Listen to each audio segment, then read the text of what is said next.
எங்கள் அப்பா காலையிலே ஏதோ யோசிக்கிறாரு, என்னன்னு போய் கேட்கலாமா?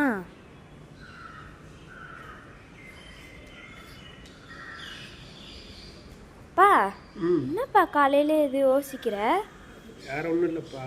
இந்த இயற்கைக்கும் நமக்கு உள்ள வித்தியாசத்தை பார்த்து யோசிச்சுக்கிறோங்க. இந்த இயற்கை இருக்குல்ல, ஆமாம். அது இந்த மரம் செடி கொடிலாம் இருக்கு இல்லையா, அது எப்பயுமே ஒரே மாதிரி தான் இருக்குது. நமக்கு நல்லது மட்டும்தான் கொடுக்குது. இந்த இயற்கை, இந்த மரம் இருக்குது, காற்றடிக்குது. உனக்கு ஒரு காற்று, எனக்கு ஒரு காற்றுனா அடிக்குது. இல்லை ஏழை பணக்காரன் படித்தவன் பார்த்தா காற்றடிக்குது, ஒரே மாதிரி அடிக்குது. நம்ம இருக்குமே, என் பணம் பெருசு, ஓம் பணம் பெருசு, நான் தான் படித்தவன், நீ படிக்காதவன். மனசில் பிரித்து பார்க்குறாங்க அந்த மனசில்.